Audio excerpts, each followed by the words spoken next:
permission, magistrat. Vous avez la parole. Vous et moi, honorables magistrats, et par extension, les gouvernants et les gouvernés, sommes assujettis aux règles constitutionnelles. Encore que celles-ci sont sous le feu des projecteurs magistrats, exposées à deux thèses opposées. Il y a tout d'abord les tenants de l'amendement qui ont fait valoir que la Constitution trace les voies et moyens pour procéder à son amendement, à sa révision. En dehors de cette procédure, toute modification est jugée illégale, illégitime et inconstitutionnelle. Allant à l'opposé, prenant le contre-pied de cette thèse, les défenseurs de la réforme constitutionnelle ont soutenu, magistrats, que cette constitution est inapplicable. Précisément, l'article 282, puisque le Parlement, Chambre des députés et Sénat, quoi qu'il reste peu, morceau, dit-on, le Parlement est inopérant et que le pouvoir exécutif, ça c'est la thèse défendue par la réforme, peut prendre l'initiative des lois d'intérêt public. Et en disant cela, il pense que les lois constitutionnelles font partie de ce qu'on appelle les objets d'intérêt public. Et que vu l'urgence et la nécessité des réformes, il y a lieu pour le pouvoir exécutif de prendre l'initiative de la réforme en instituant un pouvoir constituant dérivé. Qu'est-ce que ça veut dire, magistrat? En droit constitutionnel, un pouvoir constituant dérivé, c'est un pouvoir qui est appelé à réviser, à modifier une constitution. Et dans l'état actuel de notre droit constitutionnel, ce pouvoir est accordé au Parlement. Or, le Parlement est inexistant. Les défenseurs de la thèse de réforme proposent que ce pouvoir constituant dérivé doit être retourné au peuple, puisque le peuple est le souverain et que le Parlement est le co-dépositaire de la souveraineté nationale.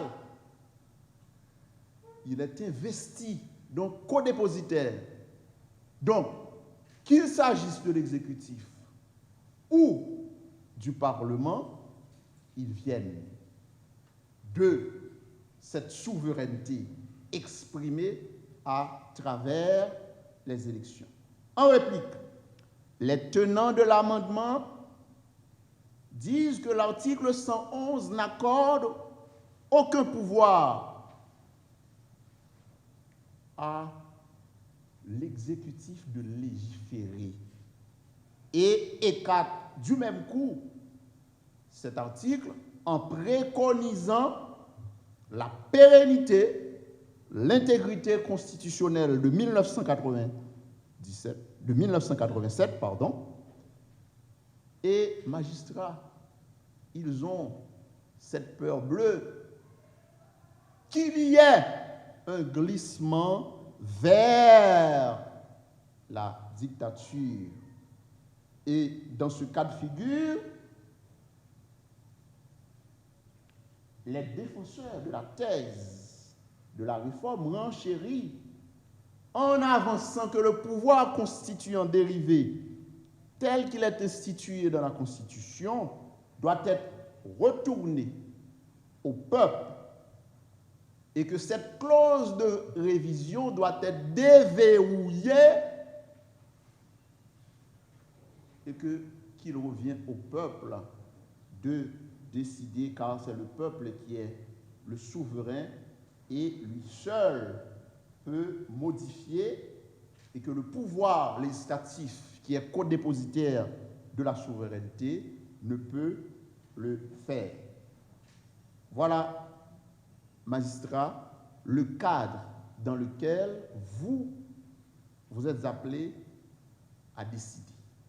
Nous autres, les partis ayant été entendus comme ministère public, nous nous réservons le droit de prendre tel avis dans le délai de la loi. Merci, magistrat. Merci, ministère public. Greffier va prendre pour moi les deux conclusions qui ont été lues. Excusez-moi, c'est les huissiers, désolé, qui ont été lus à l'audience afin que le président du tribunal puisse lui-même faire une petite synthèse pour pouvant faciliter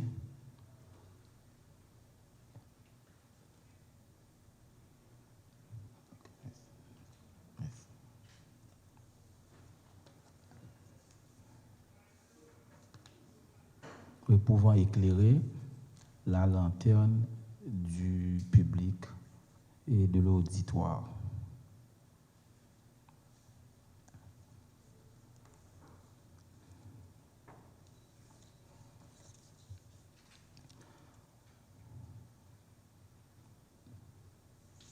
Donc, comme vous êtes en train d'assister, il y a eu deux thèses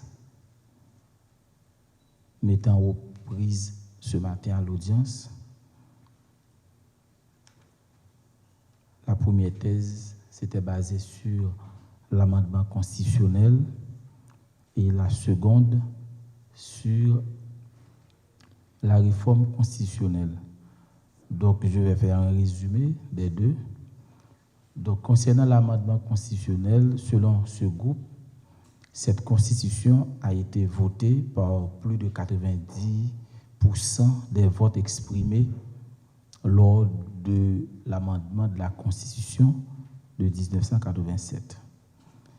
Pour ce groupe, l'amendement de la Constitution devient une nécessité, car trop d'anomalies constatées quant à son application. Elle est trop défaillante en soi, surtout quand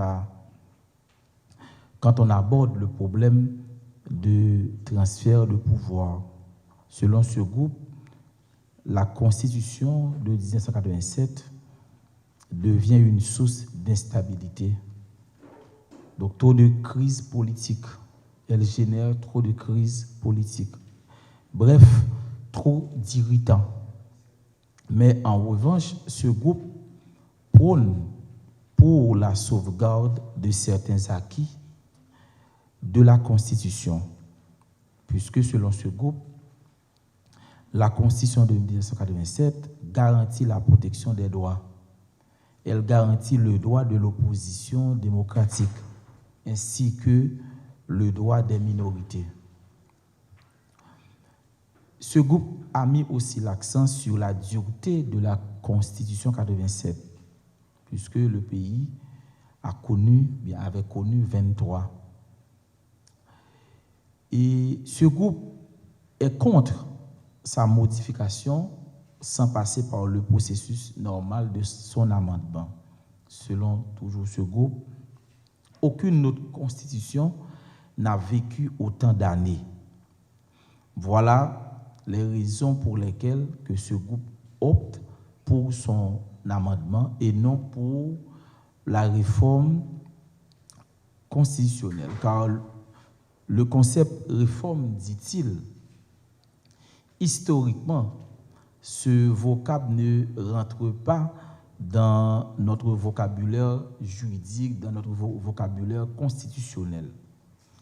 Ce groupe défend aussi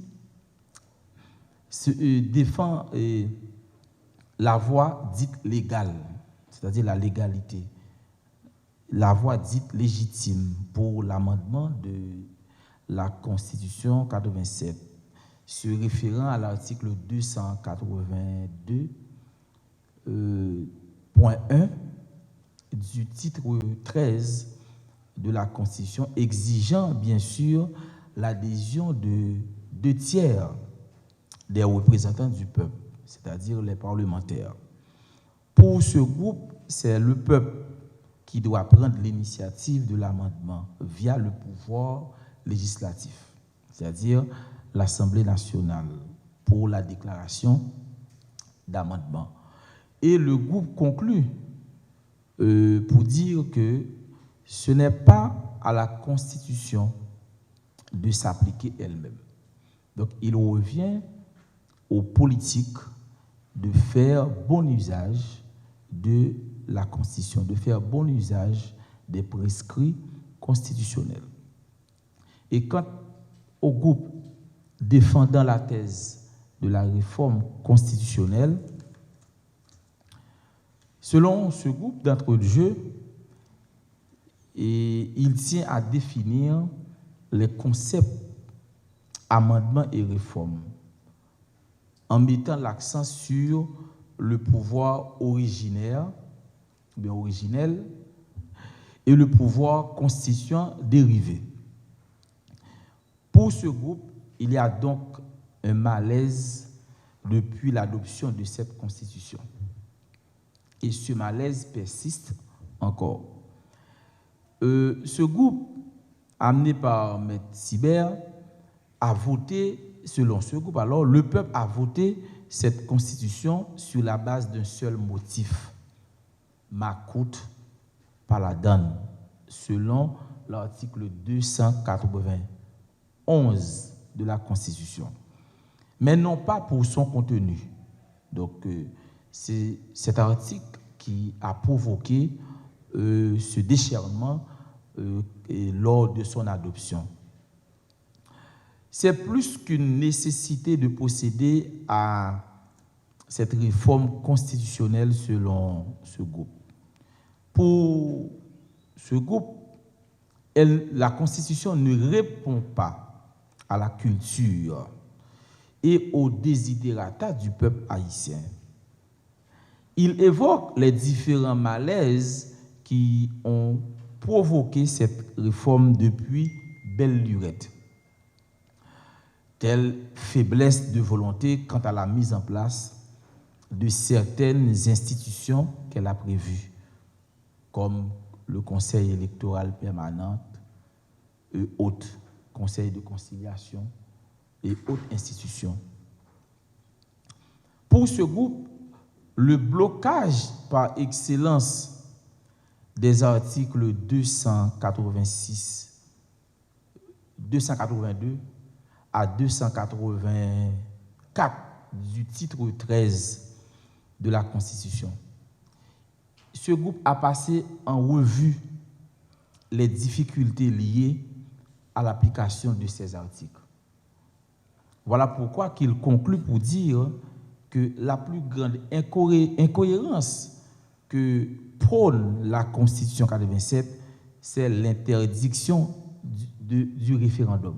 Pourtant, la Constitution elle-même a été adoptée par le référendum. Donc, la voie référendaire est strictement interdite par la Constitution 87. Donc, c'est l'interdiction du référendum, comme je viens de dire, imposée par la Constitution. Or, je le répète, elle a été adoptée par ce canal, par cette voie, selon ce groupe. Et en réplique, donc, ce groupe tient à exhiber le temps qui est imparti à l'amendement constitutionnel. Donc, trop de temps, trop de démarches, trop de navettes, puisqu'on va devoir prendre du temps si on veut arriver et à l'amendement de la Constitution 87, si on devrait suivre la procédure normale, donc selon ce groupe.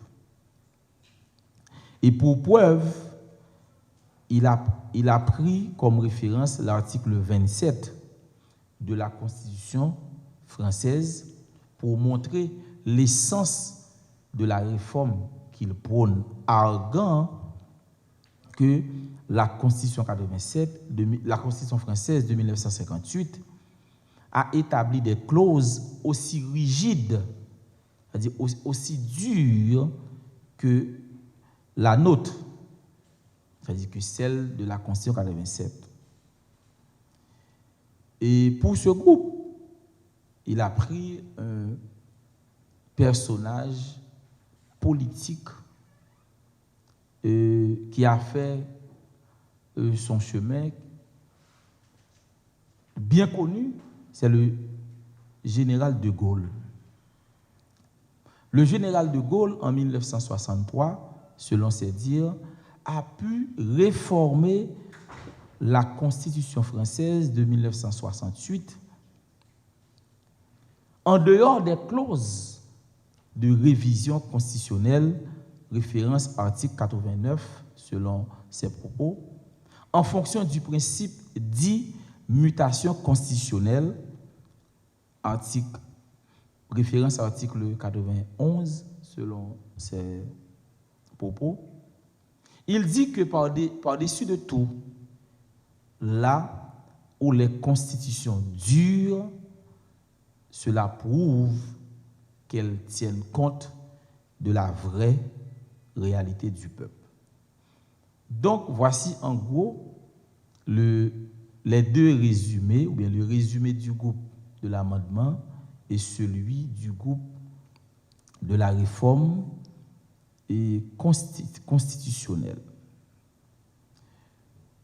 À cette phase, donc, greffier, veuillez noter que le président du tribunal vient de faire le résumé de la plaidoirie dans l'objectif de faciliter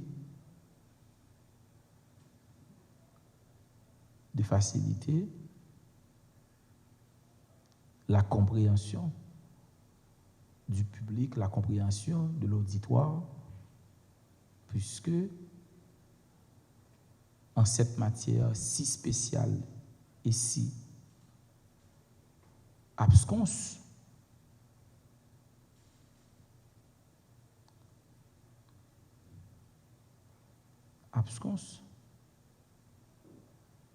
il est plus qu'important de le faire pour mieux faciliter la compréhension. Enfin, le tribunal, par mon organe, tient à féliciter les parties présentes à l'audience pour la qualité de leur plaidoirie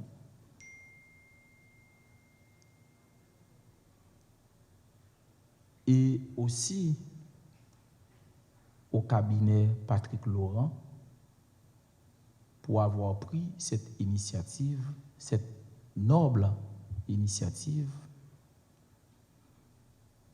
Et en fait, nous voici par devant vous un fait, je dirais, qui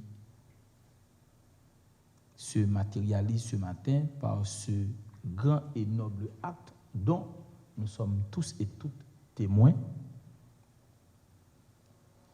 qu'est la nécessité soit d'amender la Constitution, soit de réformer soit une réforme constitutionnelle.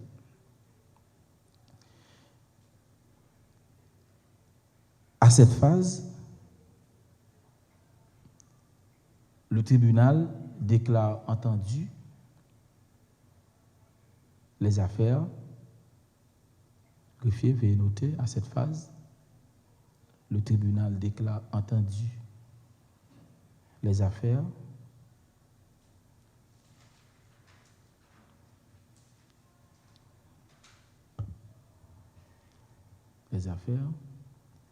et ordonne le dépôt des pièces. Le public connaîtra la position du tribunal ultérieurement.